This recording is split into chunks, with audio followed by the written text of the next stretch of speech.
बदलाव तुम्हारे हाथ में है, अपनी जिंदगी खुद संवारो। एक आदमी रेगिस्तान से गुजर रहा था।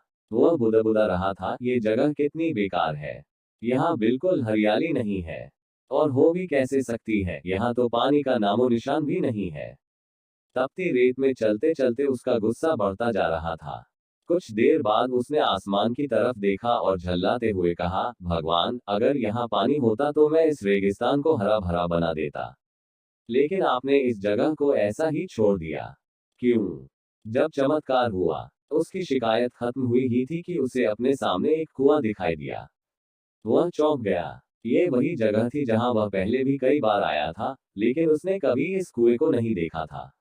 वह दौड़कर कुएं के पास गया। कुआं लबालब पानी से भरा हुआ था। उसने फिर आसमान की तरफ देखा और इस बार धन्यवाद देने की बजाय कहा, ठीक है, पानी तो मिला, लेकिन इसे बाहर निकालने का कोई उपाय भी तो होना चाहिए। समाधान के साथ नई चुनौती। जैसे ही उसने ये कहा, उसे कुएं के पास रस्सी और बाल्टी नजर आई। ये देखकर भी वह संतुष्ट नहीं हुआ। उसने झुंझलाते हुए कहा, लेकिन मैं यह पानी ढूंढूंगा कैसे? तभी उसे अपने पीछे किसी चीज की आहट महसूस हुई। पलटकर देखा तो एक ऊंट उसके पास खड़ा था। अब उसके पास पानी, बाल्टी, रस्सी और ऊंट सब कुछ था। जब इंसान बहाने बनाता है, अब वह आदमी डर गया। उसे लगा कि कहीं ये सब भगवान उसे काम पर लगाने की कोशिश तो नहीं कर रहे। वह बिना किसी और तरफ देखे तेज कदमों से वहां से निकलने लगा। कुछ कदम ही चला था कि एक कागज का टुकड़ा उड़ता हुआ आकर उससे चिपक गया। उस पर लिखा था, मैंने तुम्हें पानी दिया, मैंने बाल्टी और रस्सी दी, पानी ढोने का साधन भी दिया। अब तुम्हारे पास वो हर चीज है जो तुम्हें इस रेगिस्तान को हरा भरा बनाने के लिए चाहिए। अब सब कुछ तुम्हारे हाथ में है। वह आदमी कुछ देर के लिए रुका, लेकिन फिर अगले ही पल आगे बढ़ गया।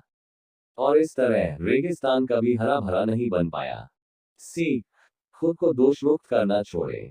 इस कहानी से हमें ये समझने को मिलता है कि हम अक्सर अपने हालात के लिए दूसरों को दोष देते रहते हैं।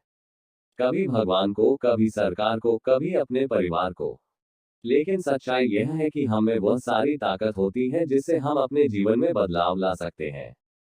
हमें दूसरों पर निर्भर रहने के बजाय अपनी जिम्मेदारी खुद उठानी होगी। यह मत सोचिए कि सारी परिस्थितियां आपके मुताबिक होंगी। आपकी सफलता इस बात पर निर्भर करती है कि आप उन परिस्थितियों का सामना कैसे करते हैं। आत्मनिर्भरता की ओर पहला कदम। 1. दूसरों को दोष देना बंद करें। दूसरों को दोष देने से समस्या हल नहीं होती।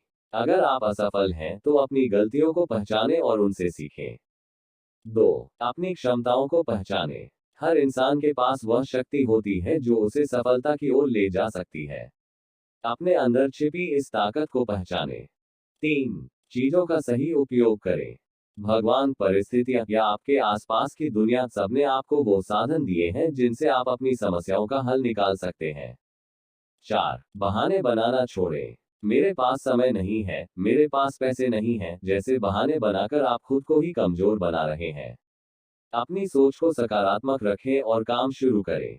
5. छोटे कदम उठाएं। कोई भी बड़ा काम एक दिन में नहीं होता।